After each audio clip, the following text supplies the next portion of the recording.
Your home and mortgage connection. You're listening to Ron Siegel's Home and Finance Radio Show, only on Financial News and Talk.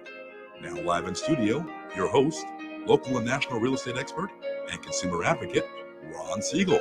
And hello again. Welcome to Ron Siegel Radio. This is the show with no real boundaries as we discuss current events, financial markets, politics, sports, even poking fun at the rest of the media. This is the show that connects the dots of confusion, delivered by conflicting media reports. We connect the dots so you know the actions you can take, how your family, your business can benefit in current events. Most of all, thank you for joining me. Within every market, there are solutions as well as tremendous opportunities. You just need some trusted guidance. That is my message, and I will be delivering it every day on Ron Siegel Radio or anytime at 800-306-1990, 800-306-1990. Just remember, that's the number you call anytime for assistance. When you call that number, it comes directly to me first. There are operators standing by. Quiet, numbskulls, I'm broadcasting. Well, I do have a great team when it comes to developing a financing plan, a plan to save you money. I personally work with you, even if you don't have any needs today. Save this number in your phone for future reference. 800-306-1990, 800-306-1990. And yes, of course, we're celebrating today. We celebrate every day on Ron Siegel Radio. You know, this one's one that I can really get behind. You know, I have beaten anorexia, although I'm trying to get rid of some baggage right now. No, not at the airports. I'm going to leave that for other people. But I am trying to get rid of some baggage. So today is National Nachos Day. And, you know, I like nachos. I'm a nachos fan. Yippee! Yeah. Yippee! I guess I should put that on replay, on repeat, Josh. Once is not enough, right?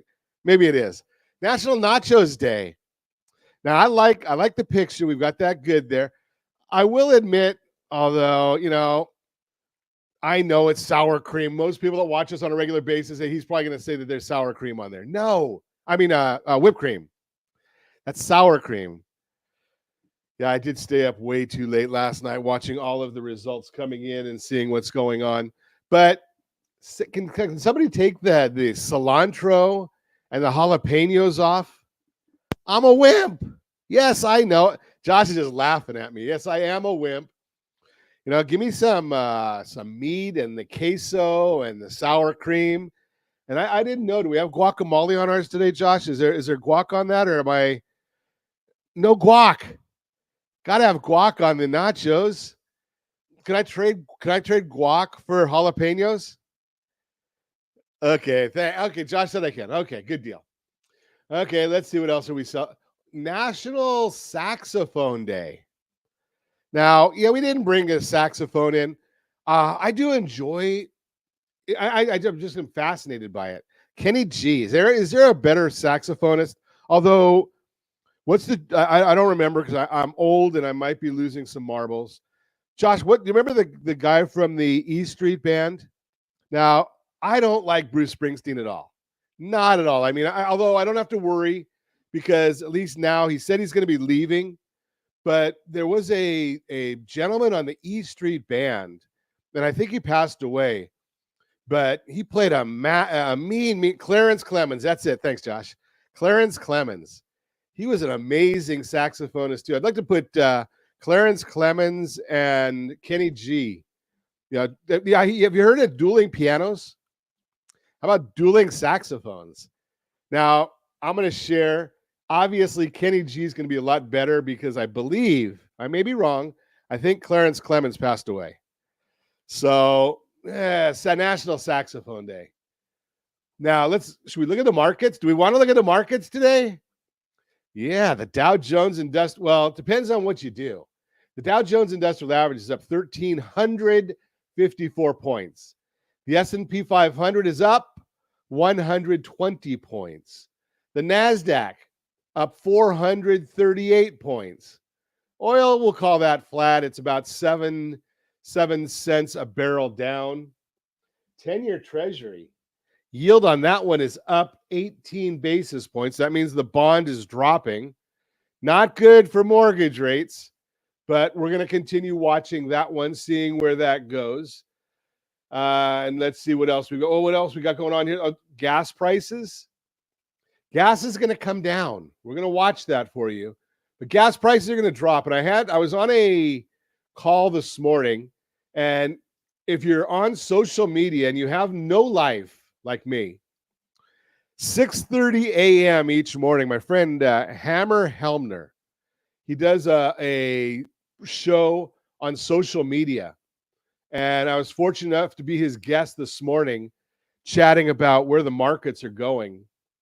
And just talking about what's going on with the rates. We got what's going on with the Federal Reserve.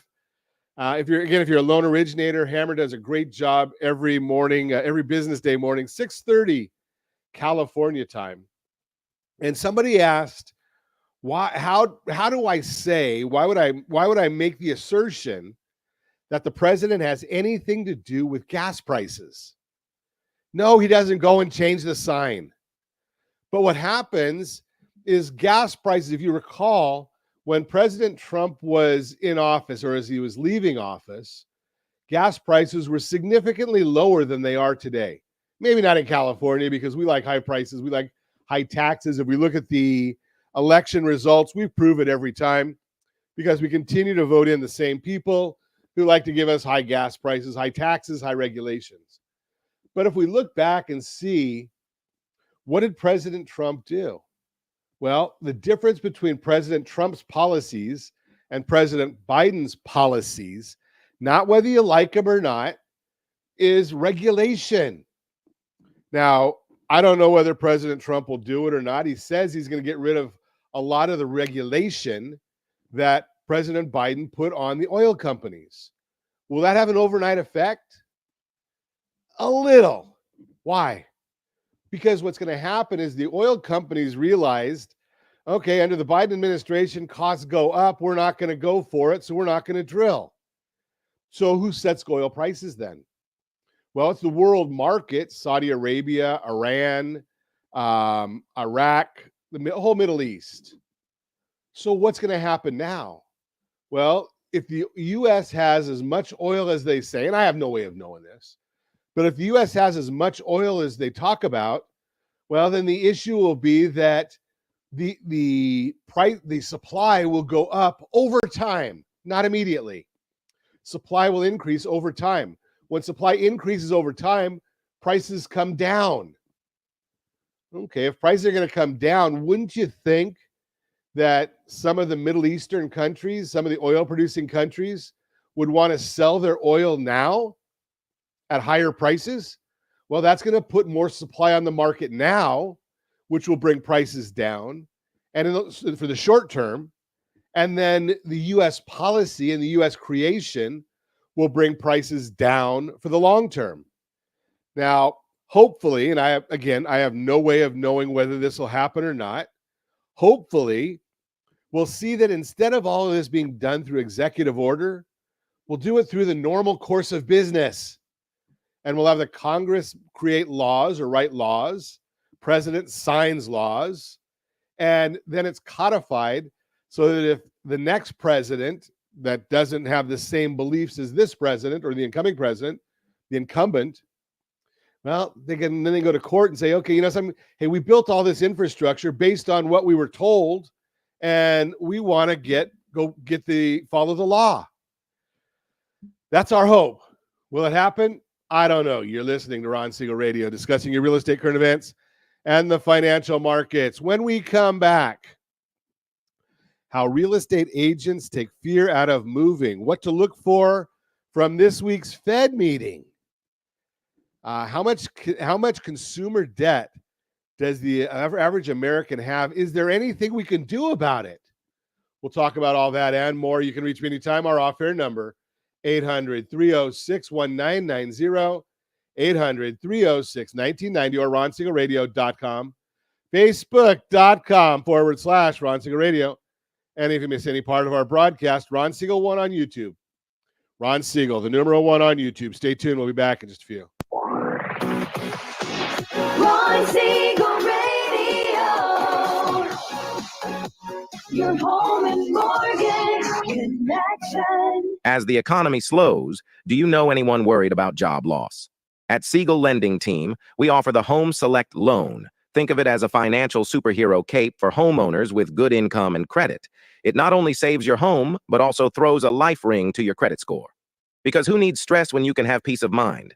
Let's secure your future with a smile. Visit rsrhomeselect.com. rsrhomeselect.com. NMLS 217037.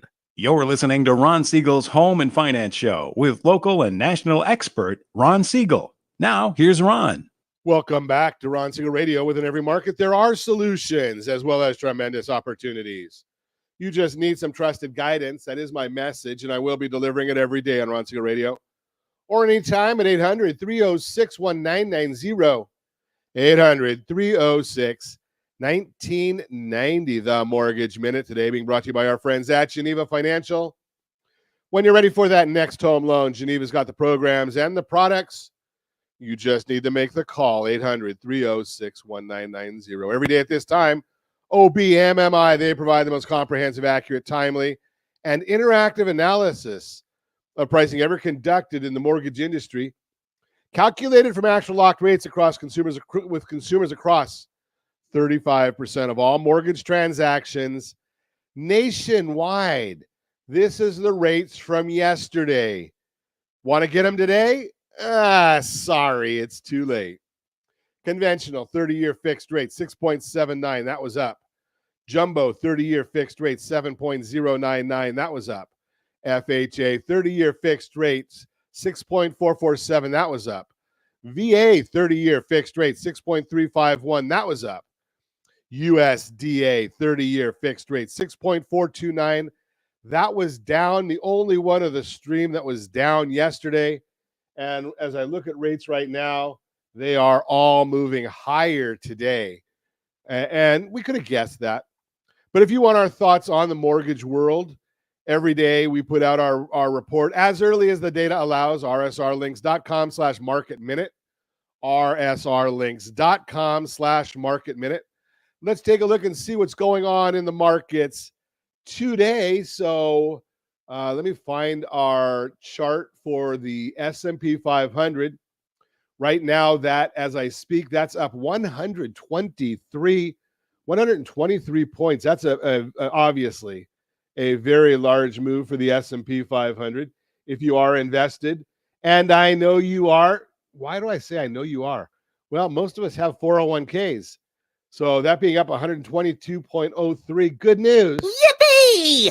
The 10-year Treasury, that's up 16 basis points, 4.448. Gone through some levels of resistance, so that's going to be a bit of a challenge. But remember, bond down, rate up.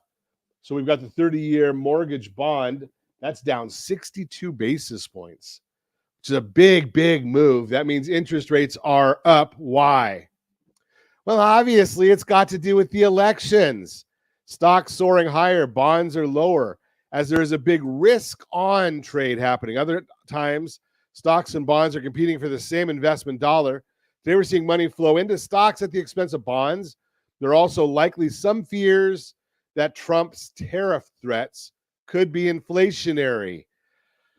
You know better than that. Now, with the election behind us, the focus is going to be on the Fed. Fed kicks off their two-day meeting today with their statement and press conference tomorrow, 11 o'clock California time. Fed is fully expected to cut a quarter, 25 basis points, as the odds in the Fed future markets are almost 100%. Fed Mole, we've talked about this before. Nick Timmeros also wrote an article this morning outlining the Fed was going to cut 25 basis points, but the rate cuts in December next year may be in question depending on the path of inflation. Jerome Powell's press conference will be key, but we think he will remain as apolitical as possible. His comments on some of the conflicting data we've been getting will be very important.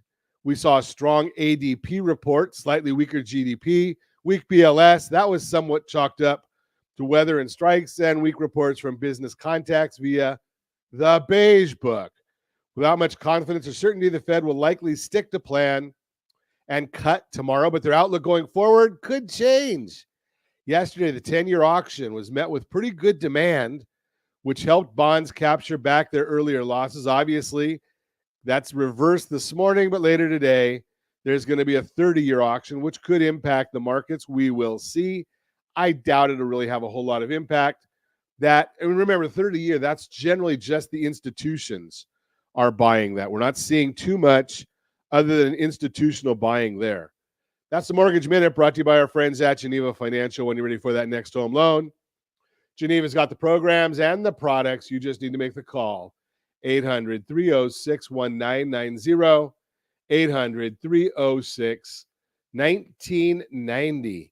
Borrow Smart segment brought to you by rsrhomeselect.com. rsrhomeselect.com. How much consumer debt does the average American have? Based on latest data, here's an overview of consumer debt for the average American in 2024. Total U.S. consumer debt reached $17.8 trillion. Ow!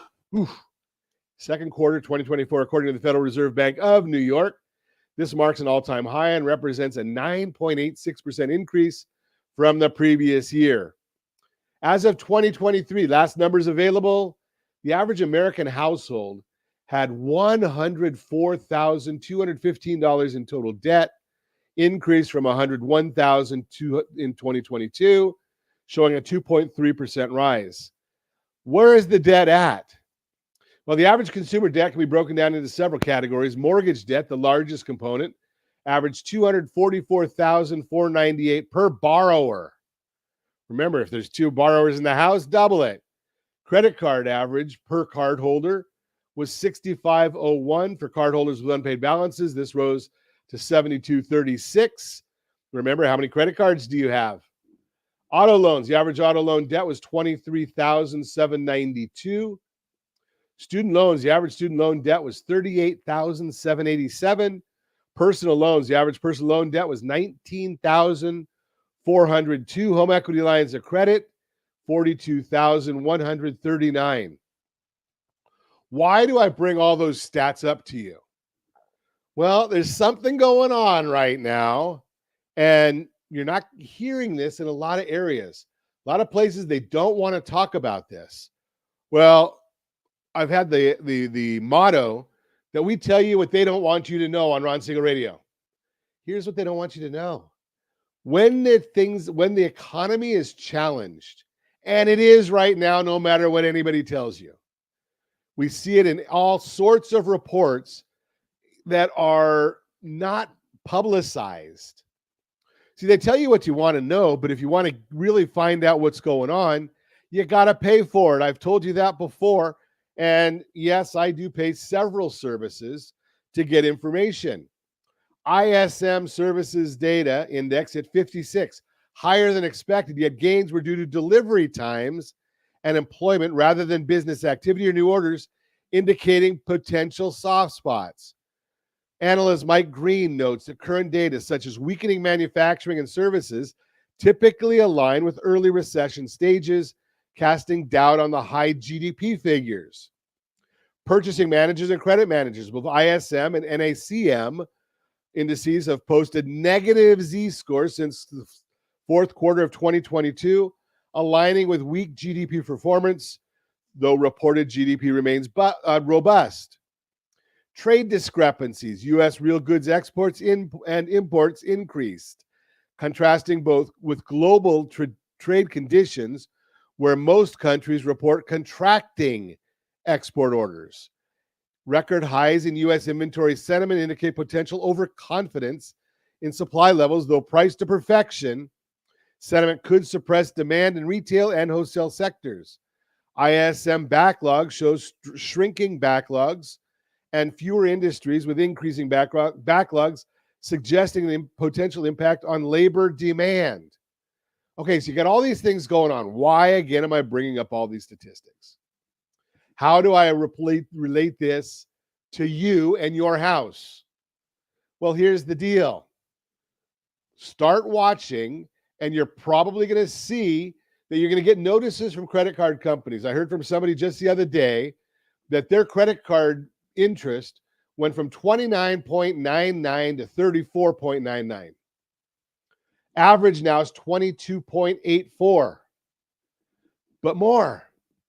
People say, okay, well, I can still live on the credit card, Ron. It's all about my cash flow. But when the credit card companies see the data that I just shared with you, and they all do, because they've got a lot of smart people there, what are they going to do? Well, they're going to start lowering credit limits. When they lower your limit, you don't have quite the amount of money available as a backstop. But wait, you've got $300,000 or more in equity in your real estate. How many times have we been telling you, as certified liability advisors, we're constantly looking at risk and safety and liquidity. Now, I was on this call again earlier this morning. It's public information. So this gentleman was saying on there that he has real good credit, doesn't use a lot of his credit, but one of his cards, a business card, they went from a $25,000 limit, and I think he said down to like $1,700.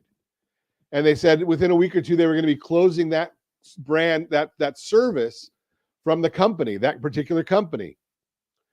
So he just lost $25,000 in liquidity. Now, I submitted that if he had that card, and I'm not saying that you do this with a credit card, but if he had that credit card, at 70 or 80% of the utilization, and I'm going to do it easy. I'm going to say 80, which is too high, but I'm going to say 80 anyway, because a $25,000 card means you have 20,000 utilized. You want to stay at 30, but I'm just saying 20,000 utilized. And if that money was in a liquid account, a money market account or something, they can't take it from you. Relate it back to your house.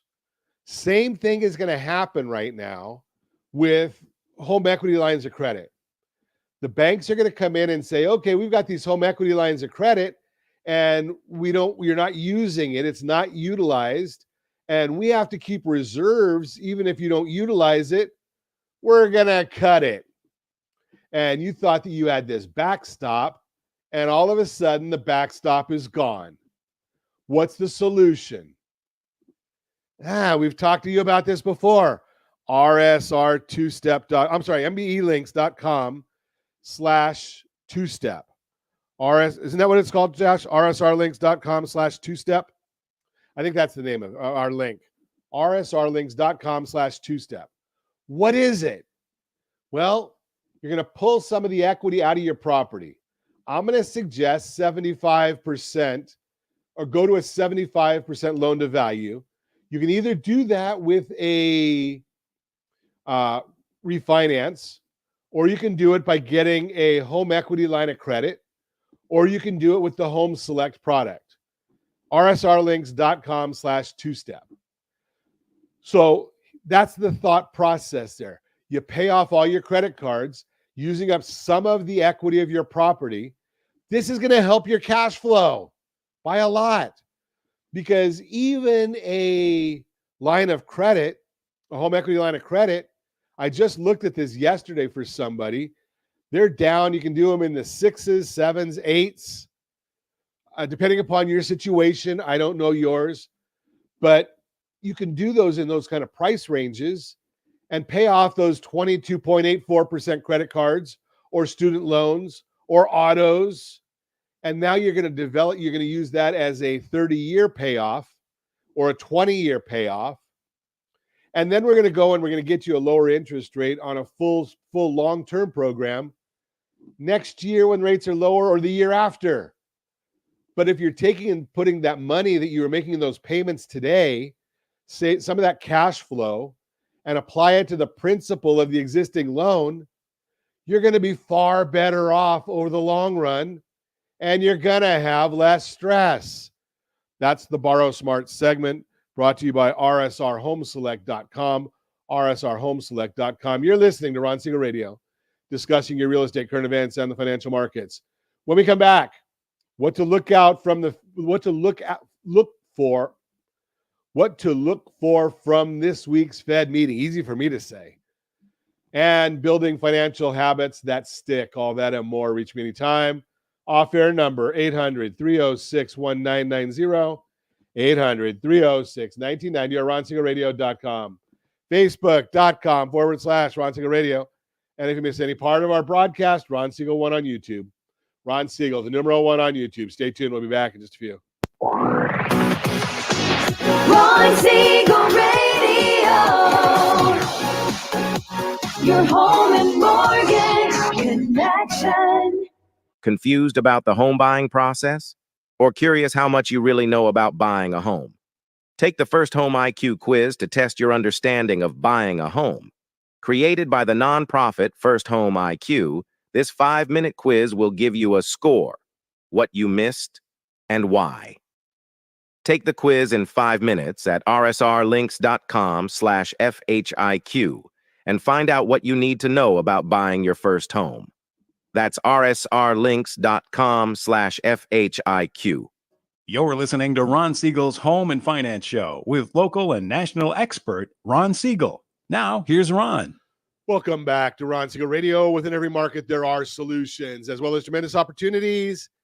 You just need some trusted guidance. That is my message, and I will be delivering it every day on Ron Siegel Radio or anytime at 800-306-1990, 800-306-1990. Real-time real estate segment today being brought to you by rsrmoney.com, rsrmoney.com. What to look for from this week's Fed meeting. Maybe hearing a lot of talk about the Federal Reserve, the Fed, and how their actions will impact the housing market right now. Here's why. The Fed meets again this week to decide the next step with the federal funds rate. That's how much it costs banks to borrow from each other. Now, that's not the same thing as setting mortgage rates, but mortgage rates can be influenced through this process. And if you're thinking about buying or selling a home, you may be wondering about the downstream impact and when mortgage rates will come down. Here's a quick rundown of what you need to know to help you anticipate what will happen next. The Fed's decisions are guided by these 3 key economic indicators. Number 1, the direction of inflation. Number 2, how many jobs the economy is adding. Number 3, the unemployment rate. Let's take a look at each one of these. The direction of inflation. You've likely noticed prices of everyday goods and services seem to be higher each time you make a purchase at the store. That's because of inflation. The Fed wants to see that number come back down so it's closer to the 2% target. Right now, it's still higher than that. But despite a little volatility, inflation has generally been moving in the right direction. It gradually came down over the past 2 years and is holding fairly steady right now. If you're watching us on RonSiegelRadio.tv, any of our socials, or the ABC News and Talk AM 1490, FM 98.1 video feeds, you're seeing a chart of inflation still not quite at the Fed's target rate. The path of inflation, though, still not at their target rate, is a big part of the reason why the Fed will likely lower the Fed funds rate again this week to make borrowing less expensive while still ensuring the economy continues to grow. If you're looking at the chart, please notice you don't see anything negative there. So when we had the inflation that was all the way up, and this chart shows core, which takes out food and energy at 5.3 back in March of 2022, it did get up to over 9% at one point, headline, not core. But those prices went up. But even though you see that the inflation, the rate of inflation is coming down, prices are not coming down. How do we square that? What does that mean to you and me? Well, what that means is if I go and I gained 5.3 pounds, not 5.2. If I gained 5.3 pounds in 2022, March of 2020, say March, Josh, does that say March there of 2022? My eyes are bad. If I gained 5.3 pounds in March of 2022, and then it looks like in May, they've got a number on there, right about the same thing. And then July, they've got a number on. See every one of the lines on there. I'm gaining weight every single month. Now, if I gain only 2.7 pounds in September of 2024, which is the last number on this chart, I'm not losing weight. I'm still gaining weight. So the bottom line is prices are not coming down. The rate of increase is coming down. Second, how many jobs the economy is adding. The Fed is also keeping an eye on how many new jobs are added to the economy each month. They want job growth to slow down a bit before they cut the Fed funds rate further. When fewer jobs are created, it shows the economy is still doing well, but gradually cooling off. Exactly what they're aiming for. And that's what's happening right now. Reuters says, quote, any doubts the Federal Reserve will go ahead with interest rate cut fell away on Friday after a government report showed U.S. employers added fewer workers in October than in any month since December 2020, unquote. Employers are still hiring, but just not as many positions right now. This shows the job market is starting to slow down after running hot for a while, which is what the Fed wants to see. The unemployment rate is the third item. The unemployment rate shows the percentage of people who want jobs but can't find them. A low unemployment rate means most people are working, which is great. However, it can push inflation higher because more people working means more spending, and that makes prices go up.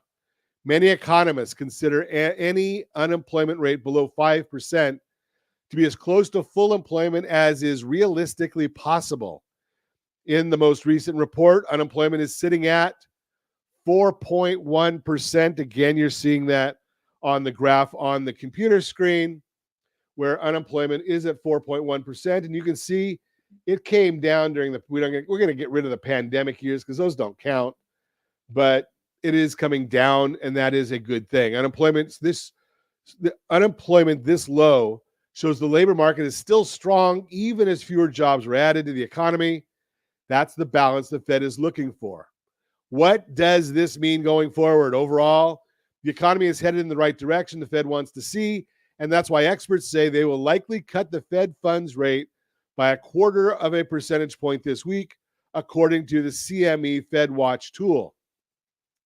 If that expectation ends up being correct, that could pave the way for mortgage rates to come down too. But that doesn't mean they'll fall immediately. It will take some time.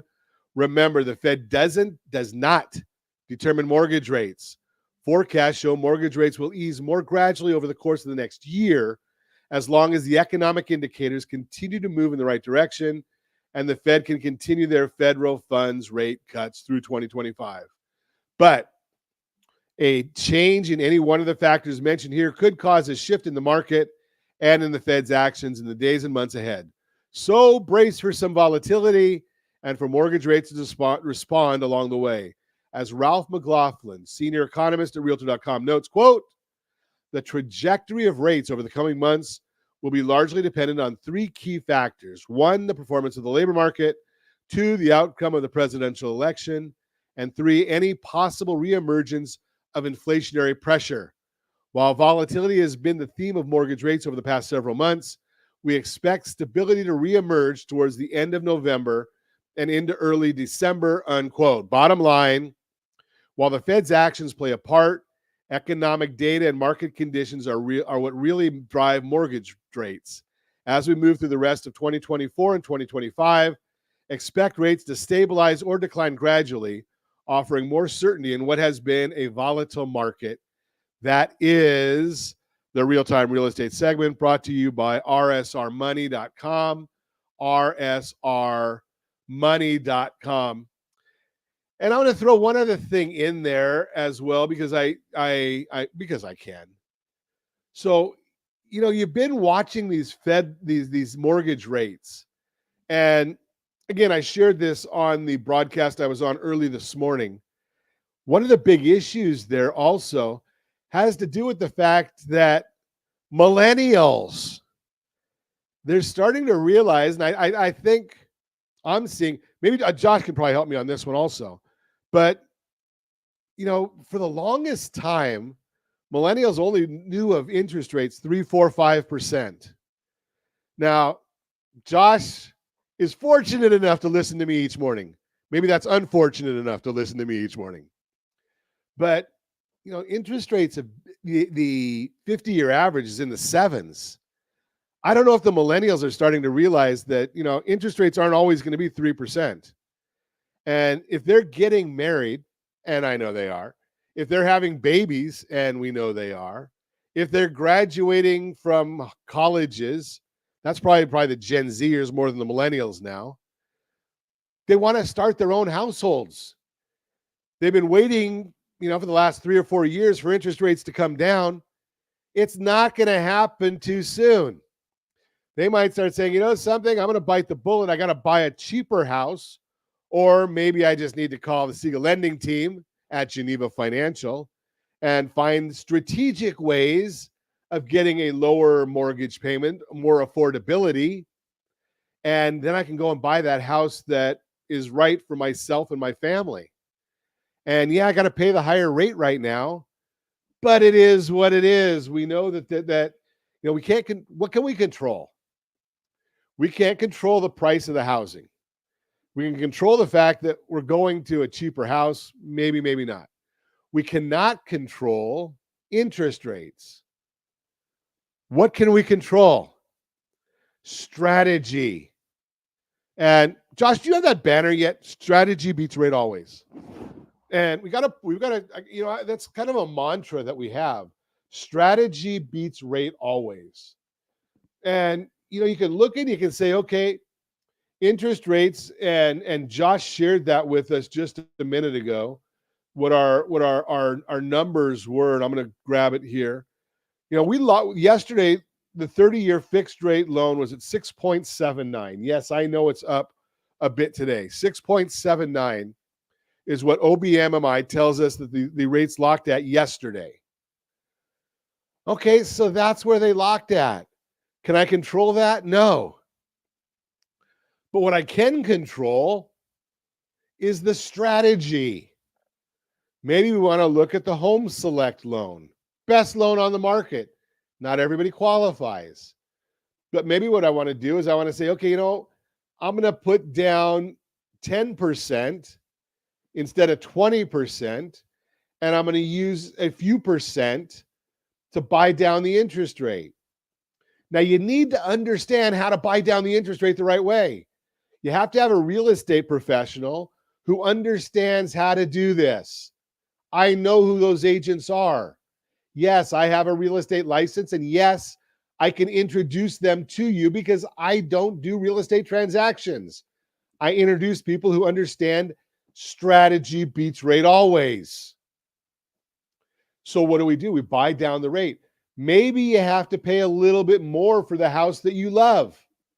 Because if you believe what they say at the Harvard School of Business, when they do their home price expectations, their home surveys, the household surveys, they come back and they say, what's most important about buying a house for yourself? Maybe not an investment, but for yourself. Well, I want safety. I want it to be close to family. I want it to be close to my job. I want it to be good schools. And then they come in 5 or 6 is where we put in price. Okay, so if you get all those things that you want, and then you find the strategy that says, okay, I'm not doing a 2-1 buy down. I'm not doing a 3-2-1 buy down. What I'm doing is I'm looking at strategy, how we can do a permanent buy down. And I don't know if we still have this available, Josh. Before you put it on the screen, see if we still have rsrbuydown.com. See if we still have that set up, rsrbuydown.com. So we go through and we walk through how exactly to do all the different types of buy downs so you can buy down the interest rate. Why is it important to buy down the interest rate? Because interest rates are more important than the price you pay for the house. You're spending more money over time on the interest rate. The 3-2-1 buy down or the 2-1 buy down, those temporary buy downs, those don't help you for qualifying. A permanent buy down does. If you don't understand what I'm saying, and I know a lot of people don't, it's not a bad thing. rsrbuydown.com, rsrbuydown.com. Go over there. I did a whole segment on radio about it. And then Josh cut it out, made a video, and put it on a landing page, rsrbuydown.com. You're listening to Ron Siegel Radio, discussing your real estate, current events, and the financial markets. When we come back, building financial habits that stick, how real estate agents take the fear out of moving. All that and more. Reach me anytime. Off-air number 800-306-1990, 800-306-1990, or ronsiegelradio.com. Facebook.com/Ron Siegel Radio. And if you miss any part of our broadcast, Ron Siegel 1 on YouTube. Ron Siegel, the numeral 1 on YouTube. Stay tuned. We'll be back in just a few. Ron Siegel Radio. Your home and mortgage connection. Do you know a homeowner experiencing divorce? Do you know a real estate reference and the divorce decree could cost tens of thousands of dollars? A certified divorce mortgage planning and real estate report could save you thousands of dollars, and it's free from your local certified divorce lending professional. Reach out to Ron today. RonIsMyLender.com. Again, RonIsMyLender.com. Licensed under NMLS 217037, Equal Housing Lender. You're listening to Ron Siegel's Home and Finance Show with local and national expert Ron Siegel. Now, here's Ron. Welcome back to Ron Siegel Radio. Within every market, there are solutions as well as tremendous opportunities. You just need some trusted guidance. That is my message, and I will be delivering it every day on Ron Siegel Radio or anytime at 800-306-1990, 800-306-1990. The Borrow Smart segment today being brought to you by rsrhomeselect.com, rsrhomeselect.com. Building financial habits that stick, a roadmap for home buyers and future buyers. When it comes to achieving financial success, whether it's owning your first home, managing debt, or planning for retirement, strong financial habits make all the difference. But building these habits and, more importantly, sticking to them can be a challenge. At Ron Siegel Radio, we're here to help you make lasting financial changes that align with your goals and support your life, the life you're building. The key to effective financial habits lies in simplicity and consistency. Instead of overwhelming yourself with major changes, small and consistent actions can lead to substantial financial progress over time. Here's how you can get started on building good financial habits today. Understand the habit loop. Financial habits are much like any other habit. Charles Duhigg, The Power of Habit, it's an author, explains that habits work in loops. Each loop has a cue, a trigger, a routine, the action, and a reward, the benefit. By focusing on these elements, you can create habits that are easier to follow and sustain. For instance, if you make it a habit to check your bank balance every morning, the action itself, the routine, becomes tied to a familiar part of your day. Each time you see your spending under control, it reinforces that positive behavior. Take small steps that add up. James Clear's Atomic Habits introduces a principle that is incredibly effective. Focus on 1% improvements. Financial transformation doesn't have to happen overnight. It's about making small, manageable changes that compound over time, much like how interest works in a savings account. Rather than attempting to overhaul your budget in one day, start by examining a specific spending category. Could you trim entertainment expenses by a small amount or save a few dollars on monthly subscriptions? These small steps can add up and make it easier to sustain changes without feeling overwhelmed. Habit stacking for financial success. One powerful technique for forming financial habits is habit stacking, which involves linking a new habit to an existing one. For instance, if you already check emails each morning, add the habit of reviewing your spending or checking account balances. This way, managing your finances becomes a natural extension of a routine you already follow. For those aiming to save more, try adding a savings review on payday.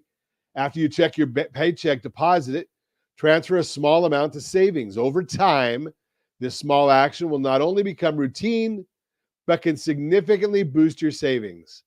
Make your financial goals part of who you are. A crucial part of habit building is to see your goals as part of your identity. Instead of saying, I want to save money, try framing it as, I'm disciplined with my finances.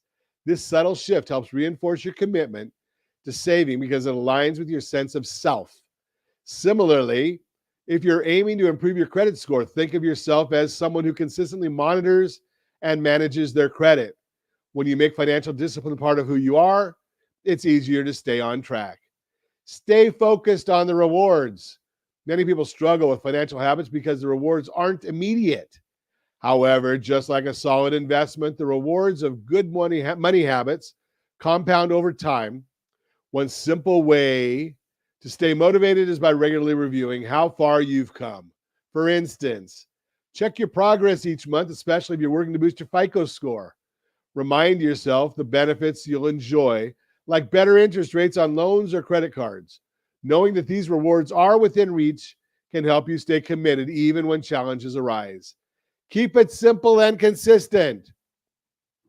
Complex routines are harder to maintain, so keep your financial habits straightforward. If sticking to a budget feels daunting, try breaking it down. Instead of tracking every penny, focus on a few key categories like groceries or dining out. Gradually expand your budget efforts as you get more comfortable. Automate where possible too. Set up automatic payments for bills or add calendar reminders for regular savings contributions. The simpler your routine, the less effort it requires, making it easier to follow through. Adapt and adjust as you go. Sometimes, despite your best efforts, certain habits may not work. If you find that a financial routine isn't fitting your lifestyle, don't hesitate to adjust. The goal is to find a system that works for you, even if it means trying different approaches along the way. Adjustments are a natural part of financial planning. As you progress, your needs and goals will evolve. Embrace these changes and keep moving forward. Ready to build wealth through strategic debt management? Building a solid financial habit is one of the most powerful ways to secure your future. Whether it's through owning a home, managing debt, or preparing for retirement, as a certified liability advisor, I'm here to help you build wealth through strategic debt management that aligns with your goals and lifestyle. At Ron Siegel Radio, we believe in helping you build a brighter financial future, one habit at a time. Take that first step today. Let's create a path to financial stability and wealth that you can stick to by making incremental, manageable changes. These habits will naturally support your goals and help you thrive in the long run. Remember, financial stability is built on a foundation of simple, effective actions. Let's start building that foundation together. And as always, I ask, set that first radio preset button to come back here and join Ron Siegel Radio, where we only speak about items affecting your house and your bank account. Thanks to all of our sponsors. A big thanks to Josh and Sean who are engineering us today. And of course, a special thanks to you for spending a little bit of your day with us. That's all for Ron Siegel Radio. Again, if you have any questions or to meet any of our guests, call me anytime, 800-306-1990, 800-306-1990, or ronsiegelradio.com. And remember, make a lot of money so you help a lot of people and have a lot of fun. Have a great day. We'll talk to you next time on Ron Siegel Radio.